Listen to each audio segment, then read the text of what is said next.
Welcome back to Chessometrics. Round 5 at the German Youth Under 25 Open was a very tough game for me. I was pressing the whole game, and then at the end he even turned it around and won the game. But it was still a very exciting one and a lot of very important ideas that I would like to share with you. So let's take a look. I had the white pieces and decided to play e4 because my opponent always plays the move e5. He has like 320 games and the Sicilian maybe like 10, 15 times, I don't know. So I was 90% expecting e5 and I surprised him with the Vienna opening and it worked out very well. I got the 10 to 15 minutes time advantage after move 5. So this is all main stuff. And here he fought for a long time already. And he decided to play the move knight takes c3, which is one of the free moves. But here you should not mix up lines. He played queen h4. This already is a bit inaccurate in my opinion, because it gives white a very nice and decent advantage in the endgame, as we shall see. So I think here something like, if I remember correctly, something like bishop e7, knight c6, all of these moves are fine. Let's see what the computer says. Yes, exactly, knight c6 is the best move. c5 here you should not play. This is actually quite important, because after bishop f4, white gets a very quick development and the d-pawn on d5 will be extremely weak. So c5 is not recommended. Queen h4 he ended up playing, and after g3, queen e4 takes, bishop g2. Already the only way for black to equalize or to be slightly worse is knight c6 takes, and now we just play this endgame where, of course, white has a decent development advantage, so he can try to play for a bit, but black should be holding. But after queen h4 and takes, bishop g2, if he plays the logical move that he played in the game, bishop f5, he is already like clearly worse. So that line is quite tricky. And the idea why he's clearly worse is that now I have this very important resource, knight d2, knight d4, knight c6, and now the move knight d4, which is extremely strong because it's a kind of a double attack, threatening to ruin his structure or to win the bishop. So he moved the bishop away. And here white can really put a lot of pressure with either h4 or bishop f4, just simply protecting. But I think h4 is kind of a nice move, and after something like h5, bishop f4, I get a really nice control. I will long castle and rook e1, and this pawn will fall, and I probably will be a pawn up at some point. So I think I should have realized that, but of course I was too focused on destroying his structure, and still, of course, I have a very comfortable advantage here. Long castle, c4. c4 is maybe not needed, but I wasn't sure what about rook d5, so I played c4, prophylactical move.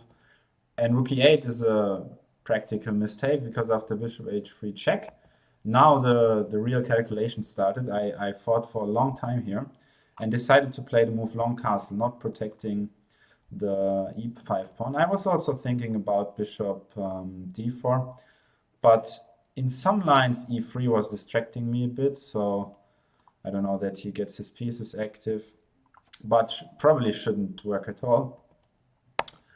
But after long castle, which I ended up playing, very nice move, I was thinking that rook takes e5 is very, very dangerous. I'm threatening actually to mate him here, so that is kind of funny. For example, he could give the quality in some lines if I were to take. Then this endgame I wasn't sure at all. He plays something like bishop away and then the pawn runs. So this could be quite dangerous. But here, of course, I have this check. And now if he were to go to here, to b6, I will take and win the rook. And if he goes to the back rank, of course, I will just take the rook now. And after takes, king away, I'm threatening bishop a6 checkmate. And looks to me that it's almost impossible to defend. Only, of course, the a-pawn can move. But I think this is kind of a different one, because then I trade the light squared bishop. I will put my rook on e2 at least, and probably I'm just maybe let's see, maybe even king d1 it's a bit smarter, because after bishop h5 check I have bishop g4 check, and this is quite funny. So, but he ended up playing. First of all, I should talk more about this resource. Here I thought f5 is forced. After bishop f5, after bishop f5, I was thinking about bishop f4, and if rook c5, then something like b4. So it's quite of an insane line. And after the move f5, I was also thinking about rook e1, protecting the bishop. So just in case many people would think about rook d1, I also was thinking about that. But then bishop c5 once again, this really nice exchange sacrifice, and I wasn't sure how to evaluate this. So I would have probably played the move bishop to f4, after which I think I have good winning chances. I will bring the rook next, come in and put a lot of pressure. So yeah, and he's still in this eternal pin. Great. Then he played the move f5, and this one shocked me because now I get all the activity and I'm clearly better. Have the control, have the activity, so black is close to losing. Bishop e7, rook d7, h5, bishop f4, everything fine. Yeah, and here I think I should have just realized that after rook g7 takes, that this endgame is clearly better. I have the better bishops, I have the square control, I can bring my king, I can activate the rook now I had the d-file, and I think I have a clear advantage. But instead I was too focused on this very fancy motive of rook e1 and rook e3. And what I kind of underestimated was the move rook h7. Very nice resource by him.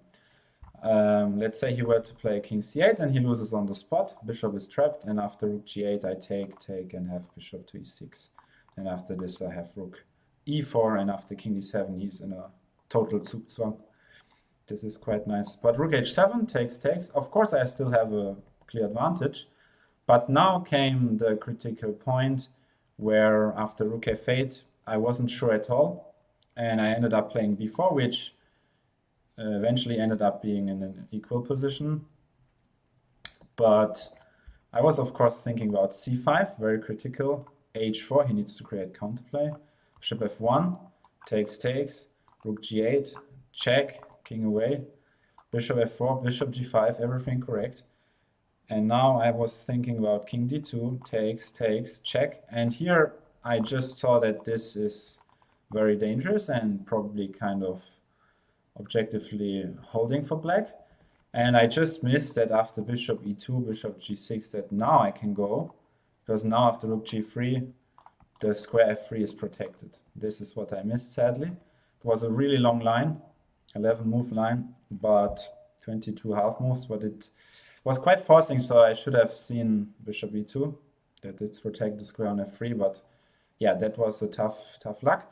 And now in the game after b4, h4, it became very tricky, because now he doesn't have the double pawns anymore, and he found a really nice resource of regrouping the bishop to d6. And after king d2, I completely missed rook a8, and this move shocked me so much that I did not even consider to defend passively, even though this should be completely equal, because I have the dark squares and his pawns are on light squares, so they are very weak, and his bishop on h7 still makes a bad impression. So this should be fine. But I just gave the pawn for activity, which is still a draw after bishop b5, and now I should just go back to e2. And as often happens, of course, this is move 40. I played the move bishop d7, now he's better a bit.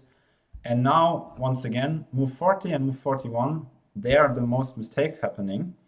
And here in move 41, I was only thinking for 5 minutes. I should have taken more time. Oh, the lamp is falling off. Sorry. So I should have taken more time here in move 41, because yeah, this was really crucial. I should have just went back to b5, protect the f1 square so that he cannot threaten my f-pawn. And then probably I will just harass his bishop because it is lacking squares. So this should be still probably a draw, a manageable draw. So yeah, instead I went rook h8, and this rook endgame is already lost due to this very simple resource that I missed, or kind of simple. King e2 I thought is very nice, stopping rook f1, but I just missed this rook a3, rook f3 resource. I was just not focused anymore, sadly. And after rook a3, rook c6, rook f3, the game is over. Even though I started to fight. Let's see, this is a very nice sequence. King d5, I start to threaten a bit. And now after c6 check, he has to go to d8, of course. Otherwise, if he were to go to the e-file, I win the pawn with check. So he went to d8. And now after rook e6, it's kind of funny. He found probably the best way to win. Rook d3 check, very nice move. But if you play the move rook f2 and think that you will just promote, then actually after rook e5, let's say f4, king e6, I think this is a draw. My opponent and I discussed and we thought it's a draw. And f3 even, king f7, I'm threatening a checkmate. And now he needs to give the queen, the pawn, sorry, and probably stop the mate. But it's insane, yeah, that I'm suddenly playing for a checkmate. And I think, yeah, I'm just winning here. No, sorry, he has rook e7 check probably. But it's still remarkable that I could have had an escape if he's not so focused. So you should always fight till the end. And that's what I did. But then he found this nice rook a2 and f4. Very nice, giving up the rook. And then, of course, the two connected passes will win. Played some more moves, but I can just show it. And after king d2, I resigned. So yeah, very heartbreaking loss, but there's still 4 rounds to go, so everything could happen.